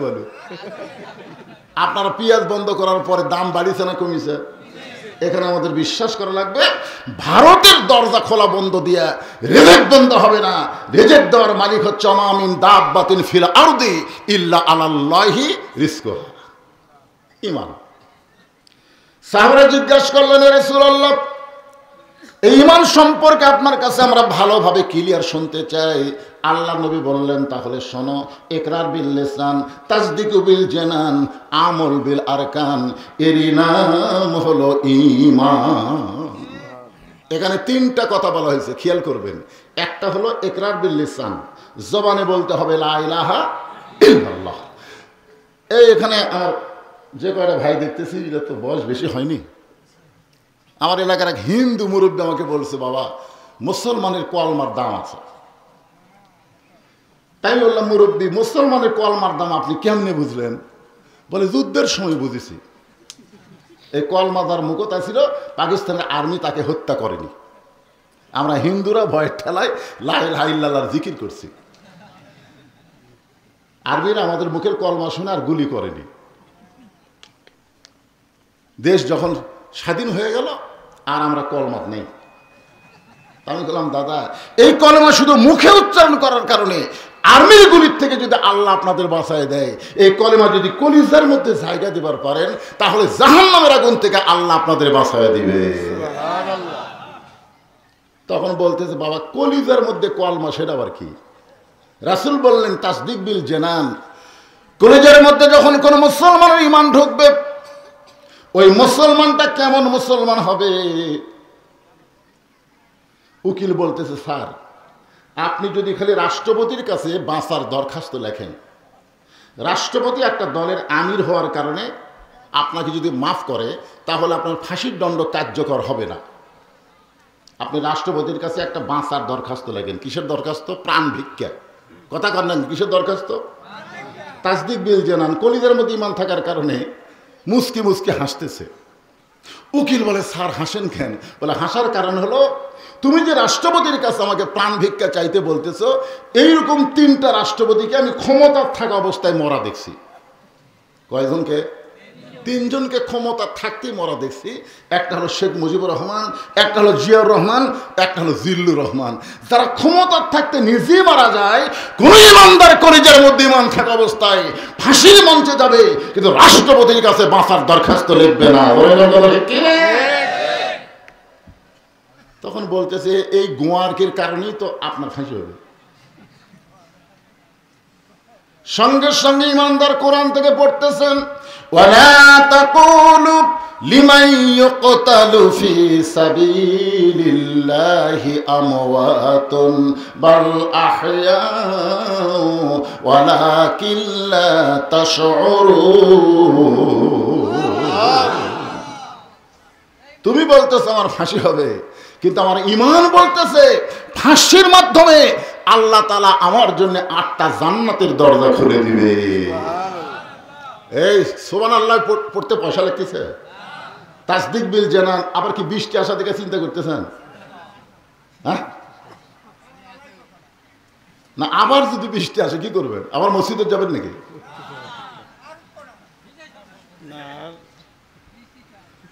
বৃষ্টি কি হয়? ডোনাল্ড ট্রাম্প বলল গাজার মুসলমানকে তোমরা জায়গা ছাড়ো, আমি সুন্দর করে তোমাদের বসত বাড়ি বানায় দেব। গাজার মুসলমান বলল, ডোনাল্ড ট্রাম্প আমরা জায়গা ছাড়ে দিয়ে চলে দেয়, আর এই সুযোগ তুমি ইসরায়েলকে দিয়ে দিবে। এরকম পাগলা মনে করো না, তুমি যতই গুলি করো কিন্তু জায়গা ছাড়বো না। গুলির মধ্যে মুসলমানেরা জায়গা ছাড়ে নাই। আর আপনারা জান্নাতের বাগানে বসে আছেন, সামান্য বৃষ্টি দিয়ে আল্লাহ পরীক্ষা করবেন। আমি দেখব লিয়াবলুয়াকুম আইয়ুকুম আহসানু আমালা। আজকের সুন্দর আমল হচ্ছে বৃষ্টির মধ্যে বসে সূরা আসরের তাফসীর শোনা। ধরে কোন কথা ঠিক কিনা? হ্যাঁ, যদি আপনারা ধৈর্য নিয়ে বসে থাকেন, এক সময় আল্লাহ বৃষ্টি বন্ধ করে দিবে। আর মনের মধ্যে যখন এদিক সেদিক যাবে, তখন দেখবে না এরা তো টল মাটাল মুসলমান। হুজুর আবার বৃষ্টি হচ্ছে, কি করবো রে বাবা? এই বৃষ্টি বন্ধ করার একটা ওষুধ আছে, যদি আমি আপনাকে প্রয়োগ করি, আপনারা কি সেটা নেবেন? 1 2 জন কথা। আচ্ছা আপনার বলেন তো, আজকের মাহফিলের জন্য বৃষ্টিটা বালা মুসিবত না রহমত? বৃষ্টি আল্লাহ রহমত, এটা ঠিক আছে, কিন্তু আজকের মাহফিলের জন্য এটা কি? মুসিবত, বালা, একটা বিপদ। 1 বার 2 বার হলে হতো, বারবার বৃষ্টি দেওয়া, এটাকেও যদি রহমত বলেন, তাহলে রহমত আবার কোনটা হবে? রাসূল বলেছেন, as-সাদাকাতু তারুদ্দুল বালা। দান সাদকা করলে এই বালা মুসিবতকে আল্লাহ দূর করে দিবে। একে বৃষ্টি হওয়া দেখে কমিটির লোকের চিন্তা হয়েছে, কিছু লোক তো হয়েছে, আমরা লাখ লাখ টাকা খরচ করছি, হুজুর বৃষ্টি না, বৃষ্টির ভিতরে অন্তত 5টা মিনিট হুজুর আপনি একটু জনগণকে বলেন আমাদের মাহফিলের জন্য একটু মহব্বত করে, যে 10 20 50 টাকা 100 টাকা মসজিদের জন্য দেয়, তাহলে আপনি এটা কাম করে দিয়ে ওয়াজ করেন। মানে এর ভিতরে একটু এরকম হচ্ছে, বুঝতেছেন না? এই জন্য এই কাগজটা আমার সামনে দিছে। এখন এই কাগজ দেখার পরে যদি আমি আপনাদের বলি, ভাই 10 টাকা 20 টাকা 50 টাকা 100 টাকা যিনি যা পারবেন আল্লাহর ঘরত দিবেন, এ কথা শোনার পরে কারা কারা উঠবেন?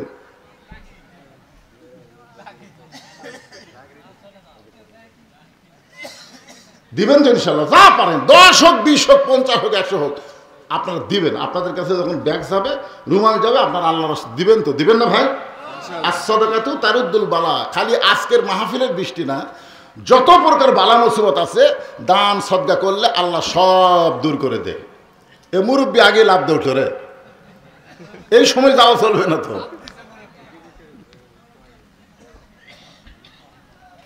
এ মুরব্বী উঠে আসতেছে ব্যাগ নেওয়ার জন্য না টাকা দেওয়ার জন্য?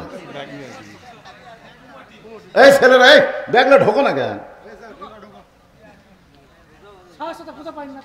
আল্লাহ নবীর হাদিস সত্য, অন্তত 12টা পর্যন্ত এই যে তোমার বান্দারা কষ্ট করে মাহফিল আইছে, আবার জুলুমের মতন দান করতেছে। আল্লাহ তাআলা তুমি 12টা বন্ধ একটু বৃষ্টি বন্ধ করে দাও তো আল্লাহ। আল্লাহ পারে কি পারে না? ধরে ধরে পারে কি পারে না? আপনারা খুশি হয়ে আল্লাহ দেন। আল্লাহর ঘরক দেওয়া মানে আল্লাহ সরাসরি দেওয়া। মসজিদ কার ঘর? 10 টাকা 20 টাকা 50 টাকা 100 টাকা যে যা পারবেন আল্লাহর রাস্তায় একটু দিবেন। আমার মা বোনদের মধ্যে মহিলারাই হয়তো আদায় করবে, আমার মা বোনেরা আল্লাহর রাস্তায় দান করবেন। মা এক টানা ওয়াজ হবে সূরা আসরের 4টা বিষয়ে, আর কোনো আদায় টাদায় হবে না। আপনারা একটু দেন, সবাই দেন, সবাই দেন। যার পকেটে আছে তার কাছে আমার দাবি আছে, দেন আল্লাহর রাস্তায় একটু দিয়ে দেন। একটু জিকির করেন আর দান করেন। লা ইলাহা ইল্লাল্লাহ, লা ইলাহা ইল্লাল্লাহ, লা ইলাহা ইল্লাল্লাহ, লা ইলাহা। কাগজ কলম নিয়ে কি বাকি নেবেন? বাকি যদি কেউ দেন আল্লাহর ঘরের জন্য, তাহলে কাগজ কলম নিয়ে বসে আছে, আপনার লিখে দেবার পারবেন, কিন্তু আমার ওয়াজ চলতেই থাকবে। বাকি আদায়ের সময় সময় দেওয়া যাবে না, আপনারা আপন ইচ্ছায় দিয়ে যাবেন। আর এই নগদ যেটা ব্যাগের মধ্যে জায়গা পারবেন দিবেন। আর মাহফিলের যারা সভাপতি অতিথি আছেন তারা তো এই ব্যাগের মধ্যে দিবেন না, তারা আমার হাতেই দিবেন ইনশাআল্লাহ। আজকের মাহফিলের প্রধান অতিথিও আছে, সভাপতিও আছে। মাশাআল্লাহ। সভাপতিকে বিশেষ অতিথিরাও আছে মাশাআল্লাহ। তা আপনারা একটু আল্লাহর ঘরের জন্য, মাহফিলের জন্য আপনারা একটু খুশি খুশি দেন তো। এই সুযোগই শেষ হয়ে যাক, তারপরে এক টানা ওয়াজ হবে। সূরা আসরের ইমানের উপর কথা চলতেছে, এরপরে আমলের উপর কথা চলবে। নাম ধরে ধরে সময় নাই তো। আজকের মাহফিলের সম্মানিত সভাপতি মুক্তিযোদ্ধা সাহেব, যার বাড়িতে ছিলাম। আরে আমার হাদিয়া কে এখন পারে? আরে ও শুরু হয়নি, তাতে আবার খুশি। কি করি, কেবল টানো যাচ্ছি, আবার পুরপুর করে পড়তেছে। আল্লাহ কত কষ্ট করে তোমার বান্দা রেখে বসে আছে। আল্লাহ তুমি ইচ্ছা করলেই 12টা পর্যন্ত বৃষ্টি বন্ধ করে রাখতে পারো, পারে কি পারে না? শুধুমাত্র তোমার কোরআনের জন্য আল্লাহ, তোমার ঘরের জন্য তুমি একটু বৃষ্টি বন্ধ করে দাও আল্লাহ। তোমার পাগলগুলো আইছে, তারা একটু তোমার কোরআন থেকে সূরা আসরের তাফসীর শুনে এখান থেকে যাবে। আল্লাহ কবুল করো, জোরে করে আমিন। সবাই বলে আল্লাহুম্মা আমিন। এই ব্যাগগুলো নিয়ে যারা আবার সাইড মারে না, সবগুলো টেজর জমা দিও।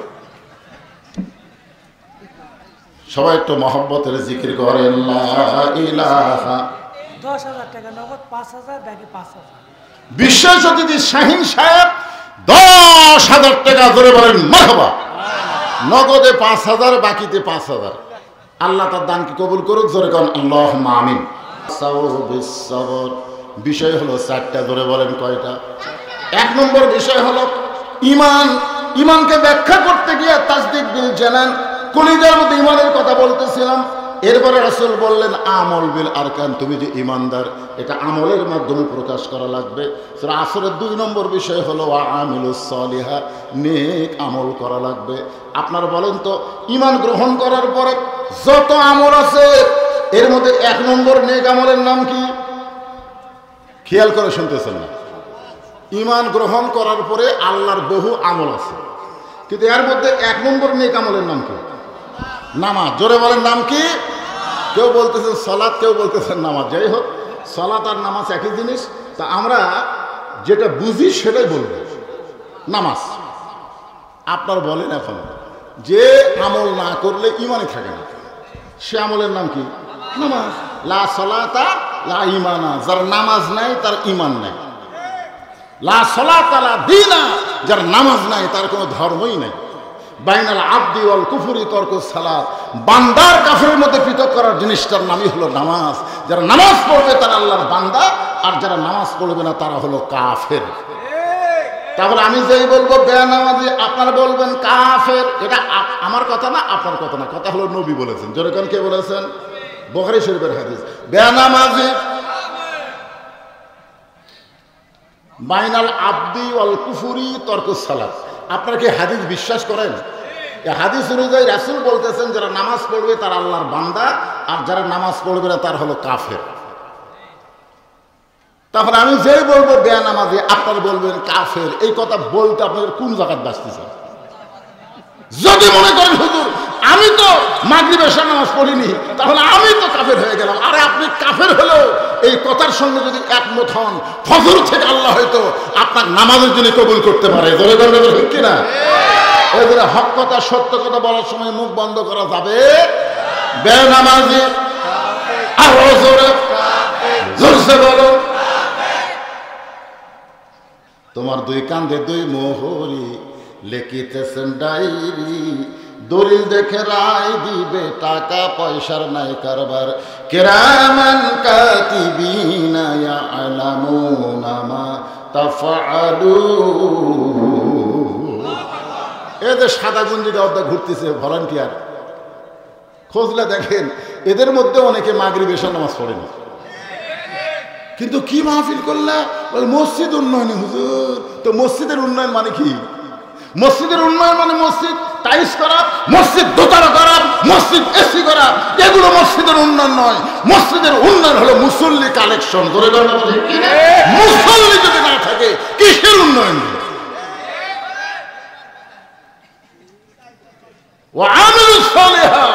সূরা আসর 2 নম্বর বিষয় হলো নেক আমল করা। আর নেক আমলের মধ্যে 1 নম্বর আমলের নাম হলো নামাজ। অনেকে হয়তো বলবে হুজুর আমি হয়তো 5 ওয়াক্ত পড়ি না, তাই বলে কি জুম্মা পড়ি না? লা তাকনাতু মির রাহমাতিল্লাহ, ইন্নাল্লাহা ইয়াগফিরুয যুনুবা জামিআ, ইন্নাহু হুয়াল গাফুরুর রহিম। এটা এক মুরব্বি বলতে হবে না, কিন্তু আল্লাহ বলেছে আমার দয়া থেকে তোমরা নৈরাশ হয়ো না। তোমরা যতই পাপ করো না কেন, তার চাইতে আমি আল্লাহর দয়া অনেক বেশি। আল্লাহ হয়তো হাসরের ময়দানে বলবেন, যারা 5 ওয়াক্ত পড়ো নাই, শুধু জুম্মার নামাজ পড়েছো, আমি আল্লাহ তোমাদেরকে জান্নাত দিয়ে দিলাম। যদি আল্লাহ বলে আমাদের করার কিছু আছে? আমরা নামাজের একটু মন খারাপ করবো, কিরে ফজরের নামাজ পড়তে এত কষ্ট করে, এশার নামাজ পড়তে কষ্ট, মাগরিব জোহর এ আসর পড়লাম, আর এরা খালি জুম্মা মেরাই বেশ, তো একটু মন খারাপ হবে, কিন্তু বলার কোনো সুযোগ, যেরকম বলার কোনো সুযোগ আছে? পালিমান খাফা মাকাম রাব্বিহি জান্নাতান, আল্লাহর সামনে দাঁড়ানোর হকে যারা ভয় করবে আল্লাহ তাদেরকে 2টা জান্নাত দিয়ে দিবে। যেরকম সুবহানাল্লাহ। ভাইজান একটু মনোযোগ দেন। আর ওরা এখন খুব খুশি হয়ে জান্নাতের দিকে জুম্মা পাটি মারবে। তো জান্নাতের দরজার কাছে গিয়ে দেখবে জান্নাতের দরজার বিশাল একটা তালা।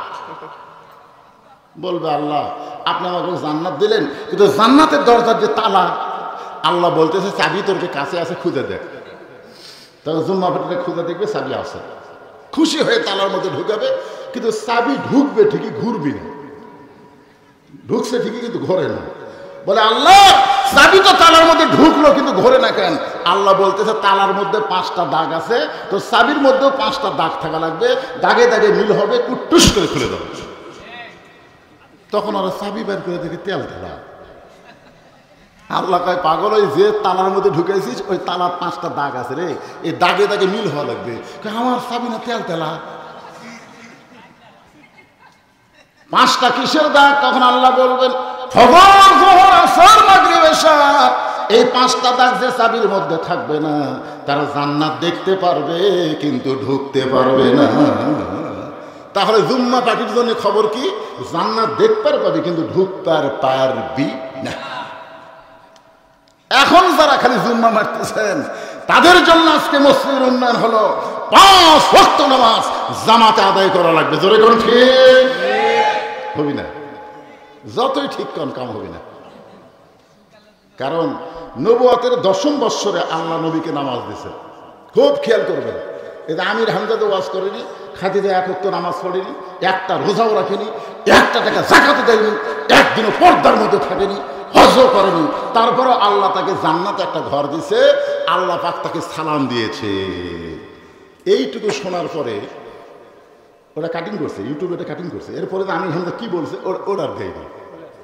এইটুকুই শুনে হয় সর্বনাশ, খাদিজা সম্পর্কে এমন বাজে মন্তব্য করলো। আরে পাগলারা, খাদিজা যখন দুনিয়া থেকে বিদায় নিয়েছে তখন নামাজও ফরজ হয়নি, রোজাও ফরজ হয়নি, যাকাতও ফরজ হয়নি, পর্দাও ফরজ হয়নি। এগুলো সব কিছু ফরজ হওয়ার আগে মা খাদিজা দুনিয়া থেকে বিদায় নিয়েছে। সুবহানাল্লাহ। তাহলে খুব খেয়াল করবেন, নবুয়তের 10ম বৎসরে আল্লাহ রাসূল যখন মেরাজ করলেন ওই সময় আল্লাহ তাআলা নবীকে 5 ওয়াক্ত নামাজ দিল। এরপরেও নবী 3 বছর মক্কায় ছিলেন। 3 বছর কোথায় ছিলেন? আল্লাহ কোরআনে যে কয়টা আয়াত দিছে, কোন আয়াতে আপনারা খুঁজে পাবেন না ইকরাউস সালাত, নামাজ পড়ো, এ কথা কোনো জায়গাতে পাবেন না। প্রত্যেকটা জায়গায় আল্লাহ বলেছেন আকিমুস সালাত, নামাজ কায়েম করো। তাহলে চিন্তা করেন, নবী নামাজ পাইল কায়েম করার জন্য, কিন্তু মক্কা 3 বছর থাকলো। নবী বলেন আল্লাহ আপনি সব জায়গায় খালি নামাজ কায়েমের কথা বলেন, কিন্তু নামাজ কায়েম করার পরিবেশ তো মক্কাত নাই, এখন আমি কি করব? তা আল্লাহ বলতেছে আপনি যেভাবে পড়তেছেন পড়ে যান, সময় মতো কায়েম হবে। সময় মতো, ধরে গান কি মতো?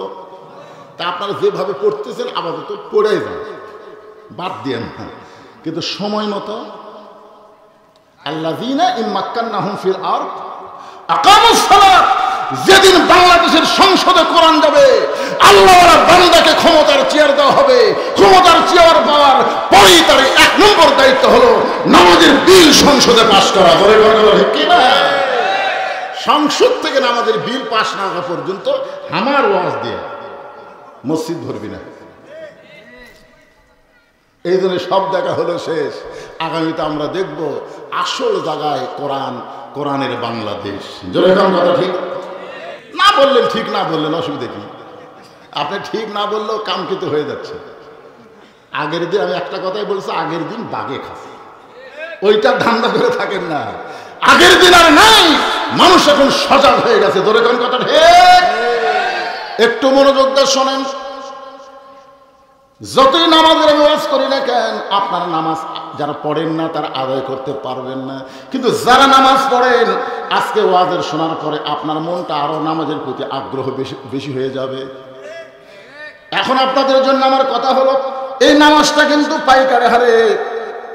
পাইকারি হারে মেয়ে মানুষের জন্য বলা হয়েছে, কিন্তু গুরুত্ব সবচাইতে বেশি হলো নামাজ পুরুষের জন্য, আর নারীদের সবচাইতে গুরুত্বের নাম হলো পর্দা।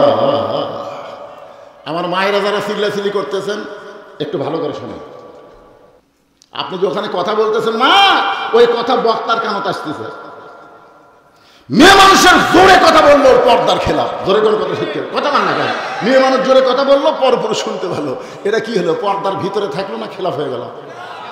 আমি টাঙ্গাইলে ওয়াজ করছিলাম, মেয়ে মানুষ জোরে কথা বললে পর্দার খেলাফ হয়, তাই মায়েরা জোরে কথা বলবেন না, পুরুষ মানুষ যেন শুনবার না পায়। এই ওয়াজ করার পর এক মেয়ে একটা সিটি লিখে দিল, হুজুর মেয়েদের কথা যদি পরপুরুষের জন্য শোনা জায়েজ না হয়, তাহলে প্রধানমন্ত্রী যখন ভাষণ দেয় সে ভাষণ শোনা কি? তখন হাসিনা প্রধানমন্ত্রী আসলে তো এমনভাবে লিখেছে, প্রধানমন্ত্রী যে ভাষণ দেয় জাতির উদ্দেশ্যে, এই ভাষণ শোনা কি? তখন আমি চিন্তা করলাম, রে এতে এমন প্রশ্ন লিখলো, এখন যদি আমি বলি প্রধানমন্ত্রীর ভাষণ শোনা হারাম, এ হারাম হয়ে আমাকে গাড়ি তোটা লাগবে রে, আমার ধরে লে দেবি জেলখানা। ধরে আমি চিন্তা করলাম কি উত্তর দিই। এমন সময় আল্লাহর কোরআন আমার সামনে এসে বলতেছে, উদউ ইলা সাবিলি রাব্বিকা বিল হিকমা।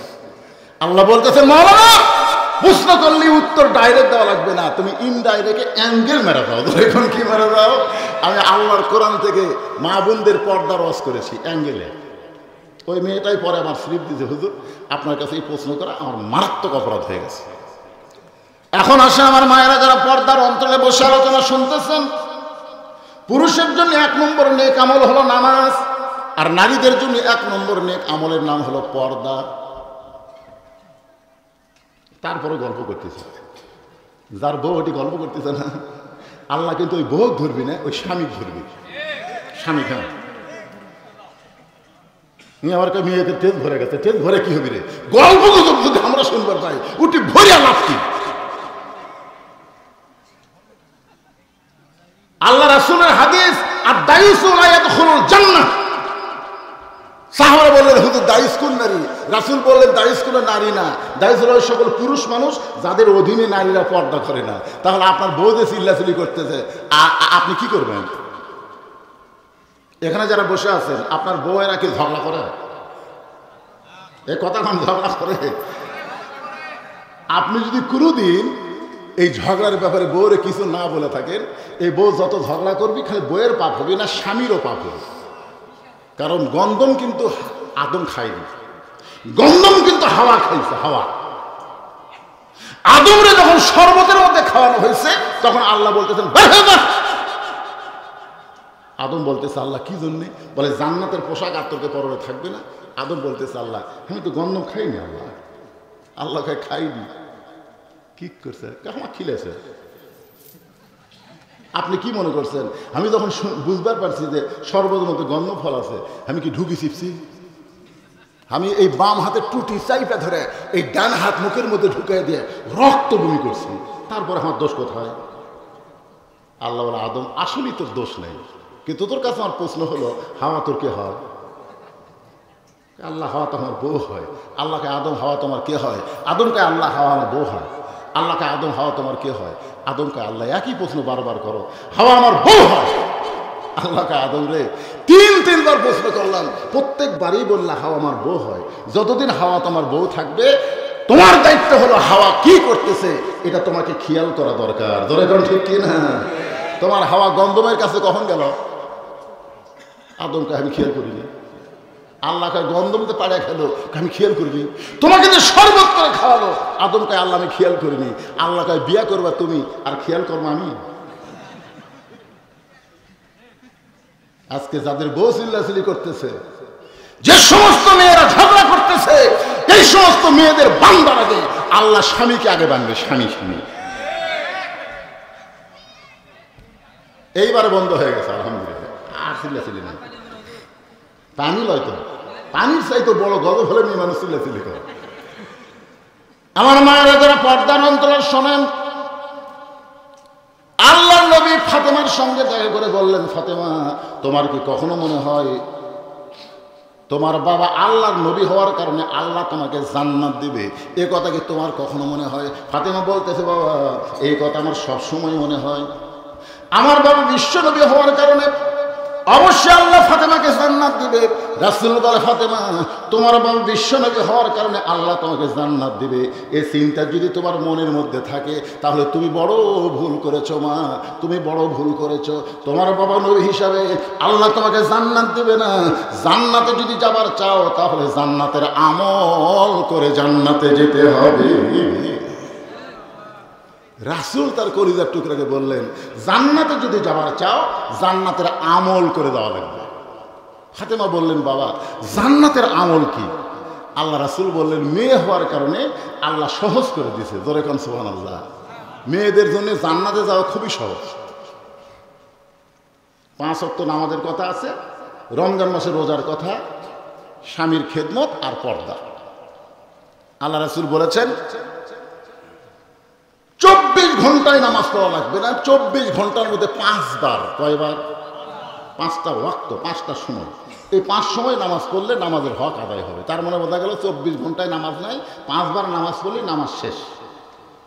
আল্লাহ রাসূল বললেন বছরে এক মাস, 12 মাসের মধ্যে 1 মাস রোজা রাখলে রমজান মাসে রোজার হক আদায় হয়ে যাবে। আর আছে স্বামীর কথা মতো চলবা, স্বামীর খেদমত করবা। এটা সব সময় না, যখন স্বামী চাবে তখন খেদমত করবা।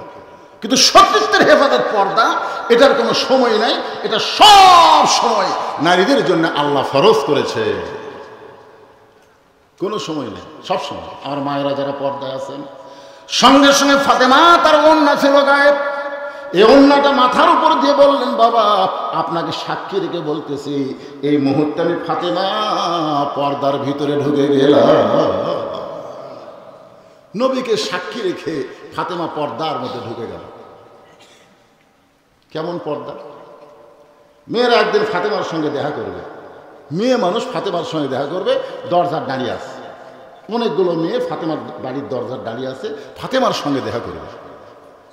হঠাৎ মেয়েরা দেখতে পায় ছোট্ট একটা বাচ্চা দরজার সামনে দৌড়াদৌড়ি করতেছে। এক মেয়ে ডাক দিয়ে বললো বাবু তোমার নাম কি? দৌড়ে সে বলতেছে আমার নাম হলো হোসাইন। মেয়েরা বলতেছে বাবু আমরা তোমার মায়ের সঙ্গে দেখা করতে চাই, তুমি কি পারবে তোমার মায়ের কাছে আমাদের কথা বলতে? হোসাইন বলতেছে আপনাদের কোনো টেনশন নাই, আমি গেলাম। এই বলে হোসাইন এক দৌড়ে মায়ের দরজার দিকে যখন দৌড়ায়, একটা ঘর অতিক্রম করে মায়ের দরজায় যাওয়া লাগবে। ওই ঘরের মধ্যে হযরত আলী আল্লাহর কোরআন তেলাওয়াত করতেছে। জোরে কান সুবহানাল্লাহ। ইন্নামাল মুমিনুনা আল্লাযীনা ইযা যুকিরাল্লাহু ওয়াজিলাত কুলুবুহুম ওয়া ইযা তুলিয়াত আলাইহিম আয়াতুহু যাদাতুহুম ঈমানা ওয়া আলা রাব্বিহিম ইয়াতাওয়াক্কালুন। আল্লাহু আকবার। এখন হোসাইন বাইরে কি করতেছে? খেলাধুলা করতে করতে খেলাধুলা বাদ দিয়ে দৌড়ে এসে মায়ের দরজা, সঙ্গে সঙ্গে হযরত আলী আল্লাহর কোরআন তেলাওয়াত বাদ দিয়া, হযরত আলী কি তেলাওয়াত করতেছে? আল্লাহর কোরআন তেলাওয়াত বাদ দিয়ে বলেন, হোসাইন থাম, হোসাইন থাম। তার মানে কি বুঝতেছেন? আপনি যতই ইবাদত করেন, আপনার ছেলে মেয়ে কি করতেছে এদিকে আপনার খেয়াল করার দরকার আছে না? আপনি ফজরের নামাজ সামনে কাতারে পড়েন, কিন্তু আপনার 22 বছরে আড়িয়ে তুই যে ঘুম পড়ে। এই মুরব্বী, আপনি সামনে কাতারে ফজর পড়েন, কিন্তু আপনার 22 বছরে আড়িয়ে আগে ছিল 3 হাত 3.5 হাত, কিন্তু যেই ফজর আজান শুরু হয়েছে ওই আস্তে আস্তে 2.5 হাত।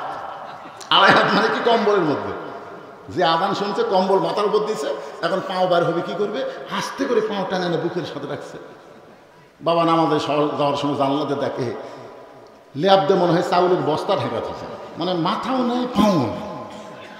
বিয়ে যেমন ইন্দু ঘরে আস্তে আস্তে বাবা ঘরের মধ্যে ঢুকে ল্যাপ টানটা দেখে ল্যাপের ভিতরে তার ছেলের সাইজ আর সকালবেলা সাইড ঠিবে কুত্তার সাইজ একই সাইজ। এখন আপনার বলেন, আপনার সন্তান ফজর আজান শুনে কুত্তার আমল করতেছে আর আপনি সামনে কাতারে নামাজ পড়তেছেন, আপনি কখনোই মনে করবেন না যে আপনি জান্নাতে যাবেন। কারণ আল্লাহ কোরআনে বলেছেন, কু আনফুসাকুম ওয়া আহলিকুম নার, জাহান্নামের আগুন থেকে একলা বাঁচলে হবে না, আহাল পরিবার সমাজ এবং রাষ্ট্র সবাইকে নিয়ে বাঁচা লাগবে। তোর কথা ঠিক কিনা? এখন হযরত আলী দেখতেছে যে বাচ্চা আমার খেলাধুলা করতেছে বাহিরে, আর সেই বাচ্চা বাহির থেকে দৌড়ে এসে মায়ের দরজা, সঙ্গে সঙ্গে বলে, থাম। কেরে হোসাইন? বাইরে খেলাধুলা বাদ দিয়ে দৌড়ে এসে মায়ের দরজা কেন? হোসেন বলতেছে, আব্বু কতগুলো মেয়ে মানুষ আমার মায়ের সঙ্গে দেখা করবার চায়, আমার মা তাদের জন্য দরজা খুলবে কি খুলবে না এইটা জানার জন্য আমি মায়ের ঘরে ঢুকতেছি। আলী বলতেছেন, তোমার বয়স কত? হোসেন বলতেছে, আমি তো জানি না। আলী বলতেছে, আমি জানি বলি তো তোমার থামাছি। কারণ সন্তান যখন বুঝবার পারে, বুঝের মতন বয়স হয়েছে, যখন তখন মায়ের ঘরে ঢোকা যাবে না, ঢুকবার গেলে মায়ের অনুমতি নিয়ে ঢোকা লাগবে। আমার কথা কি বুঝলেন? মেয়ে যখন বড় হবে তখন যখন তখন বাবা মেয়ের ঘরে ঢুকতে পারবে না, মেয়ের অনুমতি নিয়ে বাবাকে ঘরের মধ্যে ঢোকা লাগবে। জয়গর কথা ঠিক কি না? তাহলে চিন্তা করে দেখেন, মায়ের ঘরের মধ্যেও ঢুকতে গেলে মায়ের অনুমতি লাগবে। এখন হয়তো বলবেন, হুজুর সন্তান কখন বুঝতে পারে? যতদিন সন্তান মায়ের স্তনের দুগ্ধ পান করে ততদিন সন্তান বুঝতে পারে না, দেখলেও বুঝবার পারে না। কিন্তু সন্তান যখন মায়ের দুগ্ধ পান করা বাদ দিয়ে দেয়, তখন সন্তান শুধু দেখে না, মেমোরির মধ্যে ক্যাচ করে। এই জন্য আল্লাহ রাসূল বলেছেন, তোমাদের সন্তান যখন বুঝের মতন বয়স হবে তখন সন্তানের সামনে ভুল করে হলেও নিজের বউকে আদর করবা না। সাহাবেরা বললেন, হুজুর এটা কত বছর হবে? 2 থেকে 2.5 বছর বয়স পর্যন্ত সন্তানের সামনে আপনি বউকে আদর করতে পারবে না, তার আগে করেন, তার আগে করেন, কোনো অসুবিধা নেই, দেখবি ঠিকই কিন্তু বুঝবি না। যখনই 2.5 বছর পার হয়ে গেছে তখন খালি দেখবি না, বুঝবি। ওই বাইরে এসে বলবার পারে, আব্বু তাই মাথা চাপায় ধরছিল রে, বলবার পারে। তাহলে চিন্তা করে দেখেন ইসলাম কত সুন্দর। তার দুধের বাচ্চার সামনে তার বউকে, হালাল বউকেও আদর করা যাবে না। যদি কয়ে দেখে আব্বু মাথা চাপে ধরছিল, এর না হলো ইসলাম। আর আমাকে 14 ফেব্রুয়ারি ভ্যালেন্টাইন ডে, মানে কাতি মাসে কুত্তা জোড়া লাগিয়েছে। রাস্তাঘাট পার খেয়ে যেখানে সেখানে ছেলে মেয়ে দেখা যায়। ইসলাম কত সুন্দর, একটু মনোযোগ দেন। আলী বলতেছেন, হোসাইন তোমার বয়স কত? হোসেন বলতেছে, বাবা আপনি ভালো জানেন। আলী বলতেছে, এই জন্যই তো তোমার থামাইলাম, আসো আমার কাছে আসো। এই মুহূর্তে তুমি যখন তখন মায়ের ঘরে ঢুকতে পারবে না, ওই মেয়েরা তোমার মায়ের ঘরে ঢুকবে, তুমি অনুমতি নিবার গেলে আগে তোমাকে মাকে সালাম দিয়ে মায়ের ঘরে ঢুকতে পারবে কিনা মায়ের অনুমতি নেওয়া লাগবে। অত কষ্ট করার দরকার নাই, তুমি আমার কাছে আসো। হযরত আলী হোসেনকে কাছে দেখে তিনি যে কোরআন শরীফ পড়তেছেন, এই কোরআন শরীফটা এভাবে ধরে বললেন, ধরো। নিজের বাচ্চা হোসেনকে বলতেছে কোরআন শরীফ ধরো, হোসেন বলতেছে দেন। যেই বলছে দেন, আলী চোখ দিয়ে দর দর করে পানি পড়তেছে খুশিতে। সুবহানাল্লাহ বলেন। ছোট বাচ্চার হাতে কোরআন দেওয়া, যেই বাচ্চা বলতেছে দেন, তার মনে বোঝা গেল হোসেন কোন সময় নাফাক থাকে না, সব সময় পাক থাকে। ধরে গান কথা ঠিক কি না? সব সময় পাক থাকে। কে মাইকের ইকো দিছে নাকি? ইকো বন্ধ করে দাও। হোসেন সবসময় পাক থাকে, যার কারণে বলতেছে বাবা দেন, কারণ লা ইয়ামাসসুহু ইল্লাল মুতাহহারুন। ততক্ষণ পর্যন্ত কোরআন স্পর্শ করতে পারবা না যতক্ষণ পর্যন্ত তুমি পবিত্র না হবা। হযরত আলী হোসেনের হাতে আল্লাহর কোরআন দিয়ে ফাতেমার ঘরের মধ্যে ঢুকতেছেন। আপনারা বলেন তো, মায়ের কাছে সন্তান বড় হলে ঢুকতে অনুমতি লাগে, মেয়ে যদি বড় হয় বাবা ঢুকতে মেয়ের অনুমতি লাগে, কিন্তু বইয়ের কাছে স্বামী যদি ঢোকে তাহলে কোনো অনুমতি কিভাবে বুঝলেন? বইয়ের ঘরে যদি স্বামী ঢোকে অনুমতি লাগবে না কেন? আল্লাহ কোরআনে বলেছেন হুন্না লিবাসুল লাকুম ওয়া আনতুম লিবাসুল লাহুন্না। স্বামী হলো বিবির পোশাক, বিবি হলো স্বামীর পোশাক। আর বইয়ের ঘরে ঢুকতে স্বামীর অনুমতি লাগবে না, যে অবস্থায় থাক সমস্যা নেই।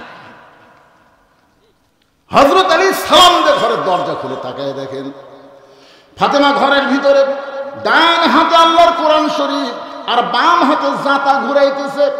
হযরত আলী দরজা থেকে তাকায় দেখতে পায় ফাতেমা ঘরের ভিতরে ডান হাতে আল্লাহর কোরআন শরীফ আর বাম হাতে জাতা ঘুরাইতেছে।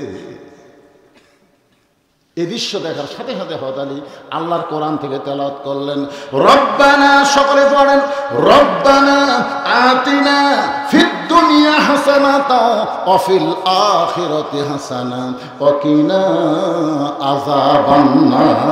আল্লাহু আকবার। হযরত আলী আয়াত তেলাওয়াত করার সাথে সাথে ফাতেমা কোরআন তেলাওয়াত বন্ধ করে জাতা ঘুরান বন্ধ করে দিয়ে এক দৌড়ে এসে পায়ের বুড়া আঙ্গুলে ভর দিয়ে স্বামীর কপালে একটা চুমা খালেন। ধরে কোন সুবহানাল্লাহ।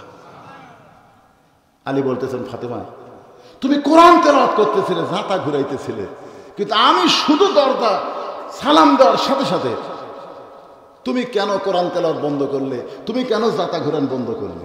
ফাতেমা বলতেছে, স্বামী আপনি জানেন না, স্বামী যখন বইয়ের কাছে আসবে তখন বইয়ের সমস্ত কাজ কাম আল্লাহ হারাম করে দিবে। একটাই মাত্র কাজ, সেটা হলো স্বামীকে খুশি করা। একটা মরদ সুবহানাল্লাহ হয় না, মানে কেউ যে সুখী নাই। সুবহানাল্লাহ কি এমনি মুখ দেখবি? বউ যদি নফল নামাজ পড়ে আর স্বামী যদি বইয়ের নাম ধরে ডাক দেয়, নামাজ বাদ দিয়ে স্বামীর ডাকের উত্তর দেওয়া লাগবে। শুধুমাত্র ফরজ ইবাদত যখন বউ করবে তখন স্বামী করলেও চলবে না, কারণ আগে আল্লাহ তারপরে স্বামী। রাসূল বলেছেন আল্লাহর পরে কাউকে যদি সেজদা দেওয়ার হুকুম থাকতো তাহলে প্রত্যেকটা বউকে বলতাম তোমরা স্বামীর পায়ে সেজদা করো। এ কথার দিয়ে রাসূল বুঝাইলেন আল্লাহর পরে কাউকে সেজদা দেওয়া জায়েজ নাই, কিন্তু আল্লাহর পরেই মেয়ে মানুষের কাছে সবচেয়ে দামি ওই মহান ব্যক্তি হলো তার স্বামী। এরপরে সুবহানাল্লাহ কবেন না? স্বামীর পায়ের তলে বইয়ের জান্নাত, এটা ভুয়া কথা। স্বামীর পায়ের তলে বইয়ের জান্নাত, এটা কিন্তু সহি কথা না। মায়ের পায়ের তলে সন্তানের জান্নাত, এটা হলো সহি কথা। আমি হাদিস কোরআন করে দেখছি, মরদ মানুষের পায়ের তলে কোনো জান্নাত নাই, জান্নাত আছে মেয়ে মানুষের পায়ের তলে, আর সে মেয়ে যদি মা হয়। সুবহানাল্লাহ।